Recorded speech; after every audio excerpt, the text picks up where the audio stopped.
wametunza budget, wamejiwekea nidhamu. Kwa hiyo hata siku wanapokula bata wanakula kutokana na kile walichokitunza. Kwa hiyo hata wewe ukiwa na bajeti zako kulingana na mapato yako, utaweza wewe kula bata kulingana na mapato yako, kwa sababu ulijiwekea kwamba 20% itafanya vitu vya matamanio. Sawa? Alafu 20% ifanye akiba na uwekezaji. 20% hiyo basi utaifanya kwa ni akiba na uwekezaji. Hii aina ya budget ni budget ambayo ni rahisi kuielewa, lakini pia kuitekeleza. Kwa hiyo ina faida ukiitumia.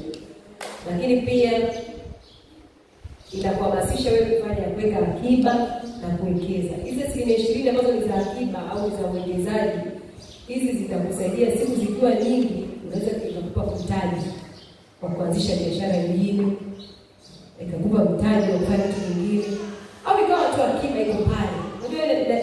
Unajisikia vizuri kama unajua na hela zangu mahali fulani. Unajua ukiwa na kigumu mahali fulani, kila wakati unakichungulia kitu. Kila wakati. Yaani mtaki mwingine akajua, lakini wewe tu unaanza kuona tu. Yaani na utaki watu wakuone kama kuna mahali umeweka hicho akiba. Inafurahisha kuwa na akiba mahali fulani. Lakini pia inakuzuia wewe, aina ya budget inakuzuia kufanya matumizi ya kupitiliza. Kwa sababu kama ulijiwekea bajeti yako ya matumizi maalum muhimu, itatumia 50%, na maana hautavuka ile 50%. Utakaa ndani ya 50%.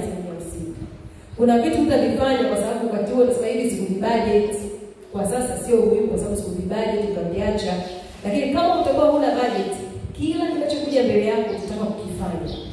Matokeo yake ndio yale unakuta ile inakuja na sasa sijui imeenda wapi. Nilikuwa nayo lakini sijui nimefanya nini, kwa sababu haikuwa na budget.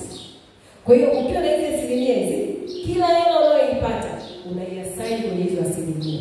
Unaweza kuwa na bahasha zako ukaziandika hizo 10% au ukawa unaweka mahali. Yaani hizo wewe cha mtu kwamba kila hela unayoipata unaigawaja katika hizo 10%. 10, 50, 20, 20.